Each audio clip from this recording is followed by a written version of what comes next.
जय हिंद दोस्तों, आप सभी का पुनः स्वागत करता हूं ज्ञानपीठ जीके पॉइंट के इस यूट्यूब चैनल पर। दोस्तों आइए शुरू करते हैं यूपी जीके का एक और मॉक टेस्ट। 20 से 25 प्रश्नों का अभ्यास हम यहां करेंगे।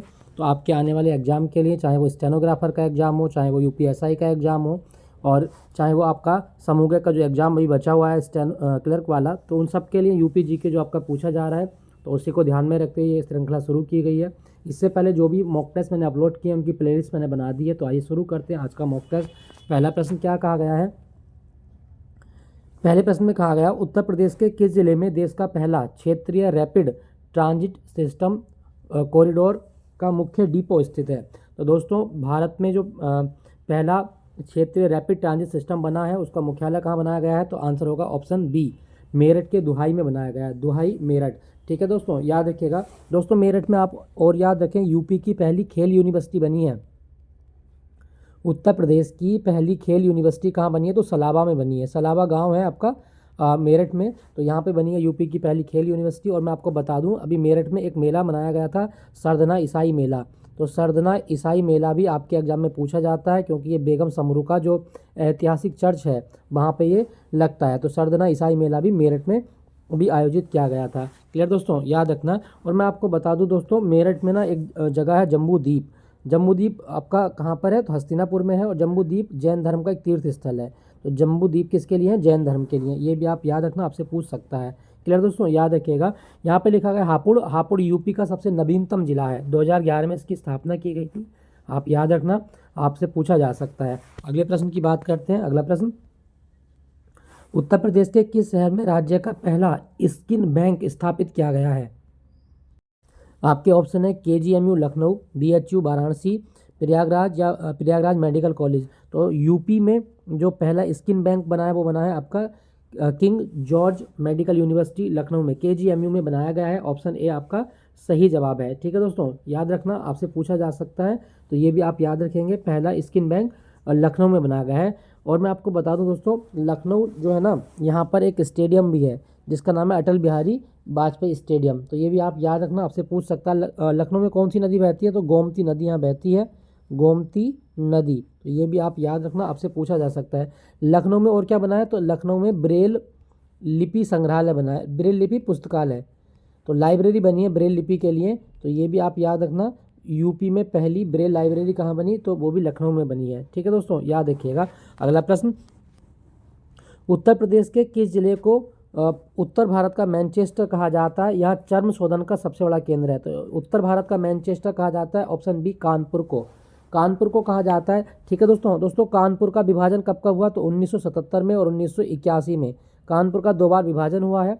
ठीक है, 1981 में जो विभाजन हुआ तो कानपुर नगर और कानपुर देहात के रूप में इसका विभाजन किया गया। और मैं आपको बता दूं दोस्तों, कानपुर देहात का मुख्यालय कहाँ पर है? तो वह है अकबरपुर माती में। तो अभी आपके एग्जाम में क्वेश्चन आए कि कानपुर देहात का मुख्यालय कहाँ पर है? अकबरपुर माती। तो ये जरूर याद रखना, आपसे पूछा जा सकता है। ठीक है दोस्तों कानपुर के बारे में बता दूं, कानपुर में एक जगह है ब्रह्मवर्त। ब्रह्मवर्त, और ब्रह्मवर्त में वाल्मीकि का आश्रम था। ठीक है, बिठूर जिसको कहा जाता है। तो बिठूर गंगा नदी के किनारे है और यहाँ पे महर्षि वाल्मीकि का आश्रम था। क्लियर, याद रखना। तो उत्तर भारत का मैनचेस्टर कानपुर को। कानपुर में क्या कोई अनुसंधान केंद्र है? हाँ, दलहन अनुसंधान केंद्र। तो भारत में जो राष्ट्रीय दलहन अनुसंधान केंद्र है वो कहाँ पर है आपका? तो वो है आपका कानपुर में। और राष्ट्रीय चीनी अनुसंधान केंद्र, शुगर अनुसंधान केंद्र कहाँ पर है? तो वो भी आपका कानपुर में है। तो शर्करा अनुसंधान केंद्र और दलहन अनुसंधान केंद्र कानपुर में है। ये जरूर याद रखना, आपसे पूछा जा सकता है। दोस्तों यहाँ पे लिखा गया आपका आगरा। आगरा में एक मेला लगेगा आपका, कुछ टाइम पहले लगा था, वो है आपका बटेश्वर मेला। बटेश्वर मेला पशुओं का मेला होता है और ये हर साल लगता है आपका। ठीक है, पशु का मेला। तो ये जरूर याद रखना, बटेश्वर मेला कहाँ लगता है? तो आगरा में लगता है। हमसे पूछा गया था उत्तर भारत का मैनचेस्टर, आंसर कानपुर आपका सही होगा। अगला प्रश्न है, बहराइच में सैयद सालार मसूद गाजी की दरगाह पर लगने वाले मेले का नाम क्या है? तो दोस्तों सैयद सालार मसूद गाजी की दरगाह पर जो मेला लगता है उसको क्या बोलते हैं? हम उसको बोलते हैं सैयद सालार मेला। तो सही जवाब होगा इसका सैयद सालार मेला। क्लियर, याद रखना, ये कई बार एग्जाम में रिपीट होता है। और ये सूफी संत थे आपके सैयद सालार, उनकी दरगाह पे लगता है। कहाँ पर? बहराइच में लगता है, बहराइच। क्लियर, याद रखना। दोस्तों यहाँ पे कुछ मेले लिखे गए आपके, अगर आपसे पूछा जाए, नौचंदी मेला सबको पता है मेरठ में लगता है और ये हिंदू मुस्लिम संस्कृति की एकता का प्रतीक है। हजरत बाले मियाँ और देवी चंडी का मंदिर है यहाँ पे, वहाँ जो मेला लगता है। देवा शरीफ मेला आप जानते हैं बाराबंकी में लगता है, काफ़ी फेमस मेला है बारिश पाक की दरगाह पे। सैयद सालार मेला बहराइच में, और शाकुंभरी देवी मेला सहारनपुर में लगता है, सहारनपुर में। ठीक है, ये जरूर याद रखना। और यूपी में सबसे ज़्यादा मेले कहाँ लगते हैं? मथुरा में लगते हैं, तो ये जरूर याद रखिएगा, आपसे पूछा जा सकता है। अगला प्रश्न क्या कहा गया अगले प्रश्न में? उत्तर प्रदेश के किस जिले से गंगा नदी प्रवेश करती है और किस जिले से बाहर निकलती है? तो ये हमें बताना है दोस्तों। कहाँ से प्रवेश करती है? तो गंगा नदी जब हरिद्वार से मैदानी भाग में आती है तो बिजनौर में प्रवेश करती है और बलिया से बाहर निकल जाती है। ऑप्शन बी आपका सही जवाब है, बिजनौर से प्रवेश करेगी और बलिया से बाहर निकल जाती है। और यूपी के लगभग 27 मतलब यूपी के 27 जिलों को कवर करती हुई निकल जाती है। 1450 किलोमीटर के आसपास ये डिस्टेंस कवर करती है, तो ये जरूर याद रखना। गंगा नदी दोस्तों, क्या आपको पता है गंगा नदी किस जिले में उल्टी बहती है? तो मैं आपको बता दूं, गंगा नदी बनारस में उल्टी बहती है, ये जरूर याद रखना, वाराणसी में उल्टी बहती है गंगा नदी। क्लियर?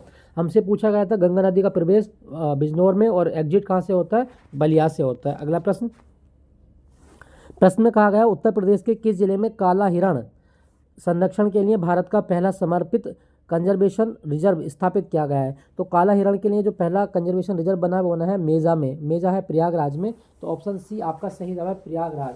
ठीक है दोस्तों, याद रखना प्रयागराज जो है ना, आप इसके बारे में याद रखना, इसका पूर्ववर्ती नाम क्या है? तो वह इलाहाबाद। और इलाहाबाद नगर की स्थापना किसने की थी? तो 1575 में मुगल एक राजा था अकबर के द्वारा की गई थी। और मैं बता दूं, इलाहाबाद का नाम प्रयागराज 2018 में किया गया था। तो 2018 में इलाहाबाद का नाम बदल के क्या रख दिया गया? प्रयागराज। और मैं ये भी आपको एक बात बता दूं कि एक दिन के लिए भारत की राजधानी कौन सा शहर बना था? तो 1 नवंबर 1858 को एक दिन के लिए इलाहाबाद भारत की राजधानी बनाया गया था। ठीक है दोस्तों, याद रखना, आपसे पूछा जा सकता है। दोस्तों यहाँ पे लिखा गया आपका चित्रकूट कौन सी नदी के किनारे है? तो आप बताएंगे मंदाकिनी नदी के किनारे बसा हुआ है चित्रकूट। और मंदाकिनी ऑप्शन में नहीं आएगा तो पयस्विनी भी आपके ऑप्शन में आ सकता है। तो पयस्विनी नदी या मंदाकिनी नदी, ये दोनों जो है वो चित्रकूट में बहती हैं। सोनभद्र के बारे में आप जानते हैं, यूपी का सबसे दक्षिणी जिला है सोनभद्र। और यहाँ पर एक बांध है आपका रिहंद बांध, जिसको गोविंद बल्लभ पंत सागर बांध भी कहा जाता है। तो ये भी आप याद रखना। सोनभद्र में डांस भी होता है, कर्मा नृत्य, ये भी आप याद रखिएगा। पूछा गया था पहला काला हिरण रिजर्व कहाँ बना है? तो प्रयागराज में, मेजा में बना है। अगला प्रश्न क्या कहा गया? उत्तर प्रदेश की कौन सी जनजाति लठमरबा भोज देती है? तो दोस्तों लठमरबा भोज किस की प्रथा है? आंसर होगा थारू जनजाति। थारू जनजाति है। ठीक है, थारू जनजाति की मैं बात करूं तो ये भारत और नेपाल के तराई क्षेत्र में पाई जाती है। भारत और नेपाल के तराई क्षेत्र में निवास करने वाली जनजाति है, तो ये जरूर याद रखना। और यहाँ मैं आपको बता दूं, थारू जनजाति का जो जीवन है वो कृषि जीवन निर्वाह के लिए ये लोग कृषि करते हैं। ठीक है दोस्तों, कृषि के लिए। और थारू जनजाति जो है ना एक त्यौहार मनाती है, कौन सा त्यौहार है? दीपावली। और दीपावली को ये लोग अशुभ मानते हैं।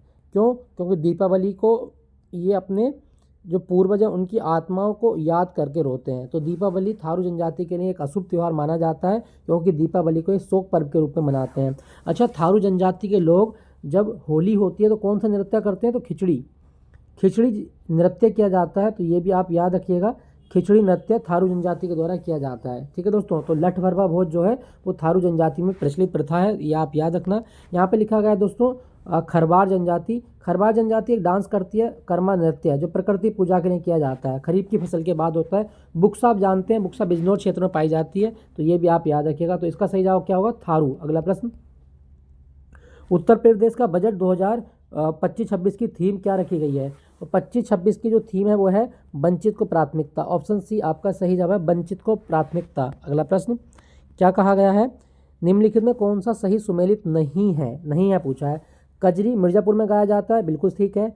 आल्हा उधल आप कहानी सुने होंगे बुंदेलखंड में, तो ये भी सही है। चैती रुहेलखंड में, ये गलत है। चैती रुहेलखंड का नहीं है, चैती पूर्वी उत्तर प्रदेश का लोकगीत है। पूर्वी उत्तर प्रदेश जिसमें आपका बनारस है, मिर्ज़ापुर है, गाजीपुर है, तो इन क्षेत्रों में चैती गीत गाए जाते हैं, तो यही आपका गलत है। चैती पूर्वी उत्तर प्रदेश का लोकगीत है। होरी ब्रज में होता तो ये सही है आपका। कजरी मिर्ज़ापुर, आला बुंदेलखंड, चैती पूर्वी उत्तर प्रदेश और होरी ब्रज क्षेत्र। क्लियर, याद रखिएगा। अगला प्रश्न, कन्या सुमंगला योजना कब शुरू की गई थी? तो दोस्तों उत्तर प्रदेश की सरकार ने कन्या भ्रूण हत्या, बाल विवाह जैसी प्रथा जो भारत में या यूपी में प्रचलित है, और साथ साथ महिलाओं के सशक्तिकरण के लिए योजना शुरू की गई है। तो कन्या सुमंगला योजना में उत्तर प्रदेश की सरकार जन्म से लेकर स्नातक की पढ़ाई का खर्चा उठाती है, किस्तों में इसमें पैसे दिए जाते हैं। तो ये 1 अप्रैल 2019 को शुरू की गई थी। कन्या सुमंगला योजना 1 अप्रैल 2019 को ये शुरू की गई है, तो आप याद रखना। दोस्तों मैं यहाँ को एक आपको बता देता हूँ, उत्तर प्रदेश में ना एक अभियान चलता है सबरी संकल्प अभियान, सबरी संकल्प। तो अगर आपके एग्जाम में पूछा जाए कि उत्तर प्रदेश सरकार का सबरी संकल्प अभियान किससे संबंधित है, तो आप बताएंगे कुपोषण को दूर करने के लिए। बच्चों में जो कुपोषण हो जाता है, तो कुपोषण को दूर करने के लिए सबरी संकल्प अभियान यूपी में शुरू किया गया है। बहुत पुराना है, लेकिन एग्जाम में कई बार आ चुका है सबरी संकल्प के बारे में। तो कुपोषण के लिए इसको दूर करने के लिए सबरी संकल्प अभियान शुरू किया गया है। ठीक है दोस्तों, याद रखना। एक और मैं बता देता हूँ, प्रोजेक्ट अलंकार, ये भी काफ़ी एग्जाम में पूछा जाता है आजकल, प्रोजेक्ट अलंकार। तो उत्तर प्रदेश की सरकार क्या कर रही है, जो उत्तर प्रदेश में प्राथमिक विद्यालय हैं जो जर्जर हालत में चले गए हैं, उनका सौंदर्यीकरण और उनका जीर्णोद्धार करवा रही है। तो प्राथमिक विद्यालयों में जो भी बुनियादी स्ट्रक्चर है उसको बनाने के लिए प्रोजेक्ट अलंकार की शुरुआत की गई है उत्तर प्रदेश सरकार के द्वारा। कन्या सुमंगला पूछा गया था, 1 अप्रैल 2019 इसका सही आंसर होगा। अगला प्रश्न, उत्तर प्रदेश में दस्तक अभियान किस उद्देश्य से शुरू किया गया है। दोस्तों दस्तक अभियान जो है ना, एक रोग होता है दिमागी बुखार, दिमागी बुखार जो क्यूलेक्स मच्छर के काटने से होता है, और दिमागी बुखार को क्या बोलते हैं हम, जापानी इंसेफ्लाइटिस। ठीक है, तो दिमागी बुखार जैसे संचारी रोगों के उन्मूलन के लिए उत्तर प्रदेश की सरकार दस्तक अभियान चलाती है। तो ये जरूर याद रखना। आपसे पूछा जा सकता है कि दस्तक अभियान किससे संबंधित है, तो जवाब होगा जापानी इंसेफ्लाइटिस को ख़त्म करने के लिए। क्लियर, याद रखना, आपसे पूछ सकता है। दोस्तों अभी उत्तर प्रदेश दिवस भी आएगा, कब मनाते हैं हम उत्तर प्रदेश दिवस, तो 24 जनवरी को उत्तर प्रदेश दिवस मनाया जाता है, और 2018 में ये पहली बार मनाया गया था। अगला प्रश्न, 1857 की विद्रोह के दौरान उत्तर प्रदेश के किस शहर को स्वतंत्रता का द्वीप कहा गया। तो दोस्तों स्वतंत्रता का द्वीप किसको कहा गया, आपका जवाब है मेरठ, अयोध्या, शामली या कालपी। इसका आंसर मेरठ बिल्कुल गलत होगा, सही जवाब है आपका ऑप्शन शामली।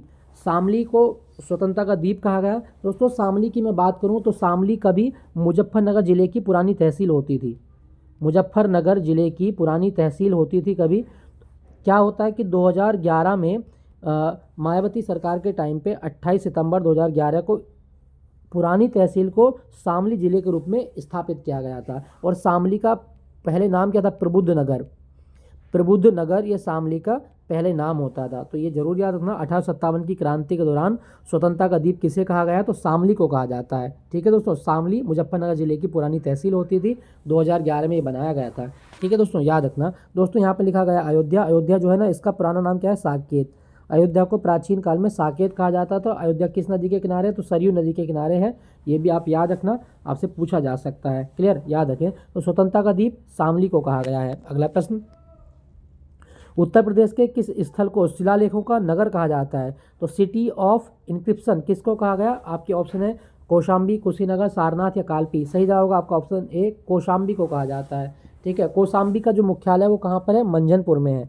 कौशाम्बी जिले का मुख्यालय मंझनपुर में है, और इसे शिलालेखों का द्वीप कहा गया है, नगर कहा जाता है। और मैं बता दूं कौशाम्बी जिला जो था वो प्रयागराज से बना था, कट के 1997 में। क्लियर, याद रखना। कुशीनगर का मुख्यालय कहाँ पर है, तो पडरौना में है। पडरौना, कुशीनगर का मुख्यालय पडरौना। और कुशीनगर जो है ना, यहाँ पर महापरिनिर्वाण प्राप्त हुआ था महात्मा बुद्ध को, मतलब महात्मा बुद्ध की मृत्यु कहाँ हुई, वो कुशीनगर में हुई थी। और यहाँ पर एक स्तूप भी है, रामभर स्तूप। तो रामभर स्तूप जो है वो कहाँ पर है, वो कुशीनगर में है। ये भी आप याद रखना। तो शिलालेखों का नगर कौशाम्बी को कहा जाता है, मंझनपुर इसका मुख्यालय है। अगला प्रश्न, उत्तर प्रदेश के किस भाग में मर मृदा पाई जाती है। मर मृदा कहाँ पे मिलेगी, तो दोस्तों मर मृदा की बात करूँ तो ये एक प्रकार की काली मिट्टी होती है। ठीक है, काली मिट्टी होती है। तो कहाँ पे मिलेगी, आपके ऑप्शन है तराई क्षेत्र, बुंदेलखंड, विंध्य, गंगा यमुना का दोआब। सही जवाब होगा आपका ऑप्शन बी, बुंदेलखंड क्षेत्र में मार मृदा पाई जाती है, जो काली मिट्टी से काली मिट्टी का यही एक रूप है। इस मिट्टी की खास बात क्या है कि ये मिट्टी चिकनी होती है। चिकनी होने के साथ साथ इसमें जल धारण करने की क्षमता बहुत ज़्यादा होती है, और ये कपास और गेहूं जैसी फसलों की खेती के लिए बहुत ज़्यादा उपयुक्त मानी जाती है। तो ये जरूर याद रखना। तराई उत्तर प्रदेश के बुंदेलखंड क्षेत्र में मार मृदा जो है वो एक प्रकार की काली मिट्टी है। ठीक है दोस्तों, और ये गेहूं तथा कपास की खेती के लिए उपयुक्त मानी जाती है, इसकी जल धारण क्षमता अधिक होती है। तो ये आप याद रखना। दोस्तों अगर मैं आपसे पूछूं बुंदेलखंड में यूपी के कितने ज़िले, तो 7 ज़िले हैं, जालौन, झांसी, ललितपुर, चित्रकूट, महोबा, बांदा, हमीरपुर। तो JJLCMBH, जालौन, झांसी, ललितपुर, चित्रकूट, महोबा, बांदा, हमीरपुर, ये 7 ज़िले हैं यूपी के जो बुंदेलखंड का पार्ट बनाते हैं। बुंदेलखंड की सबसे प्रसिद्ध नदी कौन सी है, तो केन नदी। ये जरूर याद रखना, केन बुंदेलखंड की सबसे प्रसिद्ध नदी है। अगला प्रश्न, फिरोज शाह तुगलक ने उत्तर प्रदेश के किस शहर की स्थापना अपने भाई जोना खां की याद में की थी? तो दोस्तों जोना खां की याद में जो शहर बसाया गया उसका नाम था जौनपुर। ऑप्शन ए आपका सही जाएगा होगा जौनपुर। जौनपुर को क्या बोलते हैं हम? जौनपुर को सिराज ए हिंद कहा जाता है, सिराज ए हिंद। सिराज एक ईरान का शहर है, तो ईरान के सिराज शहर की तुलना की गई है जौनपुर से। ठीक है, तो सिराज ए हिंद जो है वो जौनपुर को कहा जाता है। और जौनपुर में आप किसका स्थापत्य कला देखेंगे? सरकी शासक।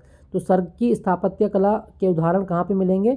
जवाब होगा आपका जौनपुर में। और मेनली आप देखेंगे जौनपुर की अटाला मस्जिद, ठीक है, झंझरी मस्जिद, वो सब आपके सरकी स्थापत्य कला के उदाहरण हैं। तो जौनपुर की स्थापना जोना खां की याद में फिरोज शाह तुगलक ने की थी, ये आप याद रखिएगा, आपसे पूछा जाता है। क्लियर दोस्तों? यहाँ लिखा गया है फिरोजाबाद। फिरोजाबाद के बारे में आप याद रखें, उत्तर प्रदेश में कांच की जो चूड़ियाँ होती हैं, कांच की चूड़ियों के लिए प्रसिद्ध है फिरोजाबाद। तो ये जरूर याद रखना, कांच नगरी इसको कहा जाता है। अगला प्रश्न, क्वेश्चन संख्या 16 क्या कहा गया है? उत्तर प्रदेश के किस जिले में मार और पड़बा मृदा पाई जाती हैं? तो मार और पड़बा ये दोनों ही मिट्टी जो हैं ये बुंदेलखंड क्षेत्र में मिलती हैं। ठीक है, बुंदेलखंड। अब आप बताइए बुंदेलखंड में कौन कौन से जिले आते हैं? तो मैंने बताया था जालौन, झांसी, ललितपुर, चित्रकूट, महोबा, बांदा, हमीरपुर। ठीक, अब आप क्वेश्चन देखें तो झांसी भी बुंदेलखंड में है और हमीरपुर भी। तो ये जो मार मृदा मिलेगी ना आपको और पड़बा मृदा, ये झांसी में मिलती है। ऑप्शन बी आपका सही जवाब है, झांसी। ठीक है दोस्तों, हालांकि हमीरपुर भी इसका आंसर सही मान सकते हैं आप, क्योंकि बुंदेलखंड की मृदा है। ठीक है, लेकिन हम ले जाएंगे झांसी पे, तो ये जरूर याद रखना, मार मृदा जो है ना वो आपकी झांसी में पाई जाती है। क्लियर, याद रखेंगे। पड़बा मृदा की बात करूँ ना, पड़बा तो ये दोमट मिट्टी होती है एक तरीके की, दोमट। ठीक है, याद रखिएगा। क्वेश्चन संख्या 17 की बात करते हैं दोस्तों। यहाँ पे अगर मैं आपसे पूछूं गोरखपुर कौन सी नदी के किनारे है? तो गोरखपुर राप्ती नदी के किनारे है, राप्ती। मिर्ज़ापुर किसके लिए प्रसिद्ध है? तो मिर्ज़ापुर कजरी के लिए प्रसिद्ध है, कजरी। हमीरपुर आप जानते हैं, और हमीरपुर में ना उत्तर प्रदेश की पहली वाटर यूनिवर्सिटी बनी है, वाटर यूनिवर्सिटी हमीरपुर में बनी है उत्तर प्रदेश की। तो ये जरूर याद रखना, उत्तर प्रदेश का पहला जल विश्वविद्यालय हमीरपुर में बनाया गया है। अगला प्रश्न, उत्तर प्रदेश का कौन सा जिला नेपाल के साथ सीमा साझा नहीं करता? ठीक है, तो दोस्तों मैं आपको बता दूं कि यूपी और नेपाल की अगर हम बात करते हैं तो उत्तर प्रदेश और नेपाल की जो कुल सीमा लगती है वो लगती है 579 किलोमीटर। तो यूपी के कौन कौन से ज़िले? तो महाराजगंज, बलरामपुर, बहराइच, श्रावस्ती। ठीक है, श्रावस्ती, उसके बाद में श्रावस्ती के बाद सिद्धार्थनगर, पीलीभीत, लखीमपुर खीरी। ठीक है, महाराजगंज, बहराइच, बलरामपुर, श्रावस्ती, सिद्धार्थनगर, पीलीभीत और लखीमपुर खीरी, ये 7 ज़िले हैं जो नेपाल के साथ सीमा साझा करते हैं। तो पीलीभीत की लगती है सीमा, बिल्कुल, श्रावस्ती की लगती है, बलरामपुर की लगती है, लेकिन कुशीनगर की सीमा नेपाल के साथ साझा नहीं होती। आंसर इसका सी सही होगा, आप याद रखिएगा, आपसे पूछा जा सकता है।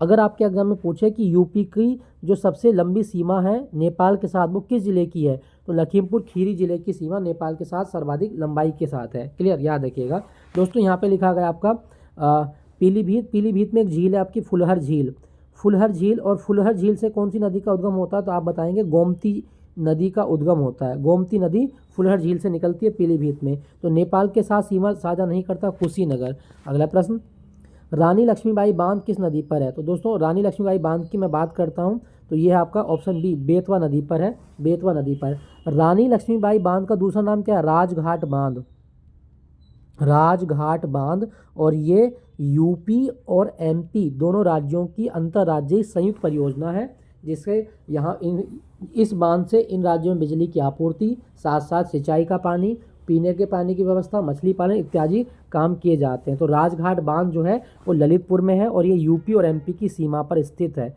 और इसी का नाम है रानी झांसी लक्ष्मीबाई बांध। और ये किस नदी पर है? बेतवा नदी पर।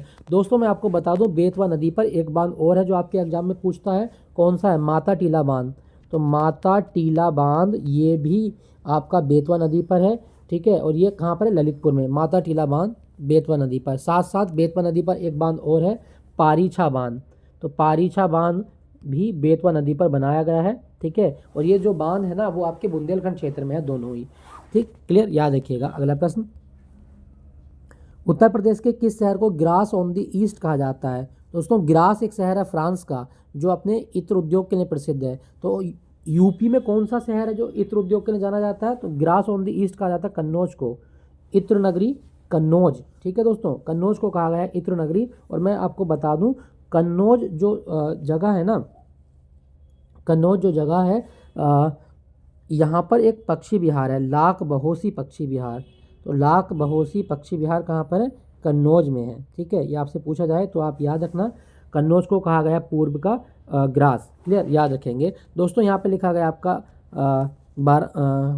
बनारस। बनारस को मैं बता दूं, संगीत का शहर घोषित किया गया था, संगीत का शहर 2015 में। किसने? यूनेस्को ने। तो यूनेस्को द्वारा 2015 में उत्तर प्रदेश के किस शहर को संगीत का शहर घोषित किया गया था?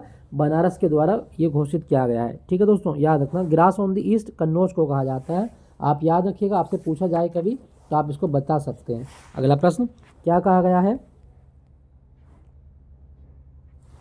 उत्तर प्रदेश सरकार की पंच अमृत योजना का प्राथमिक उद्देश्य क्या है? दोस्तों, पंच अमृत योजना जो शुरू की गई है उत्तर प्रदेश में, वो शुरू की गई है गन्ने की खेती में लागत को कम करना और किसानों की आय को बढ़ाना। तो पंच अमृत योजना गन्ने की खेती में जो लागत आती है उसको कम किया जाए और किसानों की आय को डबल किया जाए, उसके लिए शुरू की गई है।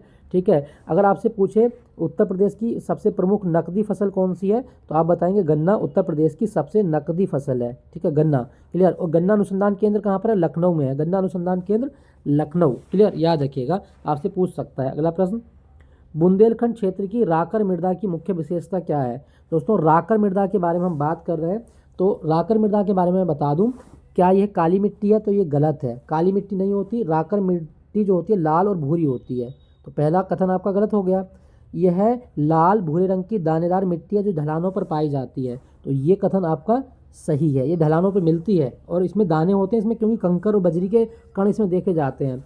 यह केवल गन्ने की खेती के लिए उपयुक्त है। बिल्कुल गलत, गन्ना इसमें नहीं होता, इसमें बाजरा और दलहन फसल, मेली, ज्वार वगैरह इसमें होते हैं। तो ये आपका गलत हो जाता है, सी वाला भी।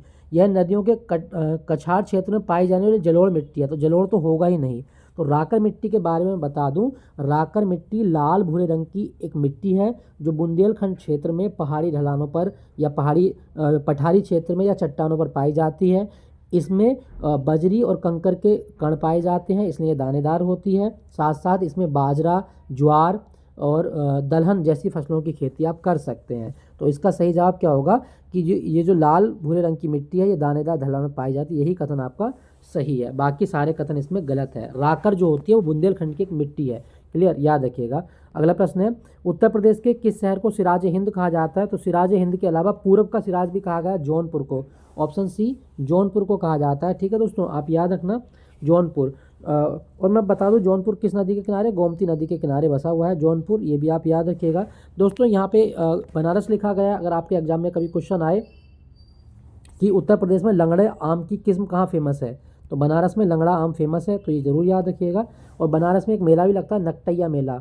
नकटैया मेला कहाँ पे लगता है? बनारस में। क्लियर, याद रखिएगा। अगला प्रश्न, बुंदेलखंड क्षेत्र में पाई जाने वाली किस मिट्टी को कपासी मृदा भी कहा जाता है, जिसमें जल धारण करने की क्षमता सर्वाधिक होती है? तो दोस्तों, कपासी मृदा किसको बोलते हैं हम? वो होगी आपकी काली मिट्टी। और काली मिट्टी कौन सी है? आपकी मार मिट्टी है। तो सही जवाब क्या होगा आपका? ऑप्शन सी आपका सही जवाब है। मार मिट्टी जो होती है एक प्रकार की काली मिट्टी होती है जो कपास की खेती के लिए उपयुक्त मानते हैं हम। ठीक है दोस्तों, याद रखिएगा। दोस्तों, बुंदेलखंड का कोई त्यौहार या लोक नृत्य आपको याद है? रावला लोक नृत्य। रावला लोक नृत्य, ठीक है, याद रखना। बुंदेलखंड में लोकगीत गाया जाता है रावला, ये भी आप याद रखेंगे। ख्याल भी होता है पुत्र के जन्म दिवस पर, ख्याल। ठीक है, ये आप याद रखिएगा। अगला प्रश्न, उत्तर प्रदेश की नदियां और उनके प्रवेश स्थल के संबंध में कौन सा मिलान गलत है? यमुना सहारनपुर में प्रवेश करती है, सही है। और रामगंगा बिजनौर में प्रवेश करती है, ये भी सही है। गंडक महाराजगंज में, ये भी सही है। केन चित्रकूट, ये गलत है। केन नदी बांदा जिले में प्रवेश करती है, सही जवाब होगा आपका ऑप्शन डी। केन नदी का संबंध बांदा जिले के प्रवेश से है, तो इसका सही जवाब होगा ऑप्शन डी। गलत पूछा गया था ना, तो केन नदी बांदा में बहती है। अगला प्रश्न, 1857 की क्रांति के दौरान किस स्थान पर मौलवी अहमद उल्लाह ने अंग्रेजों के विरुद्ध जिहाद का नारा दिया था और जिन्हें पकड़ने के लिए अंग्रेजों ने 50,000 रुपये का इनाम रखा था? तो दोस्तों, मौलवी अहमद उल्लाह जो है वो कहाँ से लीड कर रहे थे? आंसर होगा फैजाबाद से। ऑप्शन ए आपका सही जवाब है, फैजाबाद। क्लियर दोस्तों, ये बड़ा इंपॉर्टेंट क्वेश्चन है 1857 की क्रांति से, तो ये आप याद रखिएगा, फैजाबाद। दोस्तों, अगर आपसे पूछे कि बरेली से नेता कौन थे, तो खान बहादुर खान। 1857 के विद्रोह में बरेली का नेता कौन था? तो खान बहादुर खान थे। कानपुर के नेता कौन थे? तो नाना साहब थे। और आपसे पूछा जाए नाना साहब के अतिरिक्त कौन थे? तो तांतिया तोपे। तांतिया टोपे ये जो थे वो आपके 1857 के नेता थे कानपुर से। ठीक है दोस्तों, याद रखिएगा। तो ये थे आज के यूपी जीके के 25 क्वेश्चन। और भी क्वेश्चन है, ये मैंने बहुत सारे क्वेश्चन बना रखे हैं, लेकिन मैं टाइम ज़्यादा हो जाएगा मुझको, तो अगली क्लास में इसको मैं रिपीट करा दूंगा आपको। बहुत सारे क्वेश्चन मैंने बना रखे हैं आपके एग्जाम के लिए, तो आप यूपी जीके की बिल्कुल बेधड़क होकर तैयारी कीजिएगा। कोई टेंशन हो, कोई क्वेरी हो तो मुझे आप कमेंट कीजिएगा। और कमेंट में बस आपसे एक ही रिक्वेस्ट है, बार बार अलग अलग तरीके कमेंट मत कीजिए कि ये करा दो वो करा दो। डिमांड मैं सबकी पूरी नहीं कर सकता, लेकिन हाँ जो आपके एग्ज़ाम पहले आ रहे हैं मैं उनको ज़्यादा फोकस करूँगा। जैसे अभी स्टेनो का एग्ज़ाम है 20 तारीख में, उसके बाद आपका यूपीएसआई का एग्ज़ाम और दूसरा होमगार्ड का एग्ज़ाम आपका लगा हुआ है, साथ साथ जूनियर असिस्टेंट का एग्ज़ाम लगा हुआ है, जीडी का एग्ज़ाम लगा हुआ है। तो इन एग्ज़ाम को मैं मेनली फोकस कर रहा हूँ अभी। तो आप निश्चिंत रहिए मेरी तरफ से, बस आपका काम पढ़ना है और मेरा काम पढ़ाना है।